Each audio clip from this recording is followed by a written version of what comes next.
وہ جوان جو ہی پروان چڑھا ان فوان شباب آیا تو اس کی پیشانی سجدے کے تقدس سے مالا مال ہو گئی، اس کی آنکھوں میں حیا اور شرم کے پہرے آ گئے، اس کے خیالوں میں پاکیزگی آ گئی، اس کی زندگی کے شب و روز نیکی کے ماحول میں بسر ہونے لگے، اس کی راتیں ذکر الہی میں، تلاوت کلام مجید میں اور دن یاد الہی میں روزے سے گزرنے لگے۔ وہ جوان جس کی جوانی اللہ کی عبادت میں گزری، کیونکہ جوانی اگر عبادت میں گزر گئی تو بڑھاپا تو پر نور ہے ہی ہے۔ سب سے مشکل مرحلہ زندگی کا جوانی کا ہے۔ شیطان زیادہ ورغلاتا ہے کسی شخص کو جب وہ جوانی کے مرحلوں سے گزر رہا ہوتا ہے۔ تو جس کی جوانی خیریت کے ساتھ گزر گئی اور اس نے اپنی جوانی کے تقدس کو محفوظ رکھ کے منزل تک پہنچا لیا، اپنی عصمت کے جوہر کی حفاظت کی، اپنی آبرو کو لٹنے نہیں دیا، اپنی آنکھوں کی شرم و حیا پر پہرے بٹھائے اور آنکھ کو برباد نہیں ہونے دیا اور اپنی زندگی کے تقدس کا پہرا دیا، تو جو جوان اپنی جوانی کو خیریت کے ساتھ گزار گیا۔ کسی نے کہا تھا نا، کتاب زیست کا ایک اور باب ختم ہوا، شباب ختم ہوا، ایک عذاب ختم ہوا۔ تو جوانی جس کی منزل تک پہنچ گئی خیریت کے ساتھ، عافیت کے سائے میں، مشکل تو بڑا ہے جوانی کو منزل تک لے جانا، خیریت کے ساتھ،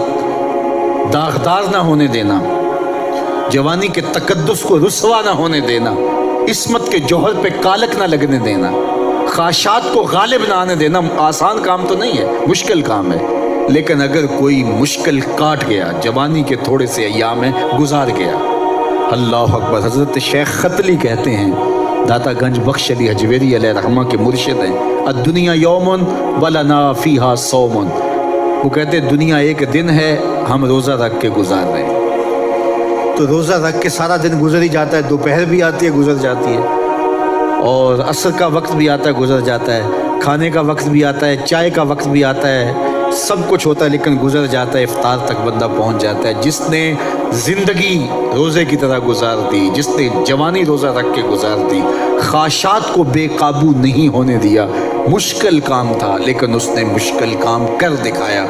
اجر کتنا بڑا ہے، سنیے اللہ کے محبوب کی زبان سے سنیے۔ حضور نے ارشاد فرمایا جو سیدنا ابو ہریرہ کے ذریعے سے ہمارے تک پہنچا، فرمایا قیامت کے دن جب سورج کا رخ سیدھا ہوگا، زمین تانبے کی ہوگی، لوگ پسینے میں شرابور ہوں گے، کوئی ٹخنوں تک پسینے میں، کوئی گھٹنوں تک، کوئی کمر تک، کسی کو پسینے کی لگام دی جائے گی، اور وہ پسینہ ایسے نہیں ہوگا جس طرح یہ پسینہ ہے، اتنا گرم ہوگا۔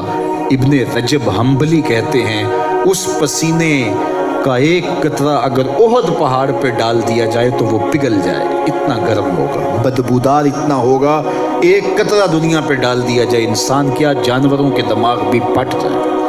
اس پسینے میں لوگ شرابور ہوں گے۔ لیکن جس نے اپنی جوانی کو عافیت سے گزارا ہوگا، کل قیامت کے دن جب کوئی سایہ نہیں ہوگا، اللہ اس جوان پر اپنے عرش کا ٹھنڈا سایہ عطا فرمائے۔ وہ شخص جس کو کسی عورت نے دعوت گناہ دی اور وہ صاحب منصب تھی، صاحب جمال تھی، اور اس نے یہ کہہ کے یہ خواہش، یہ آرزو مسترد کر دی، انی خاف اللہ۔ اسی طرح کوئی عورت ہے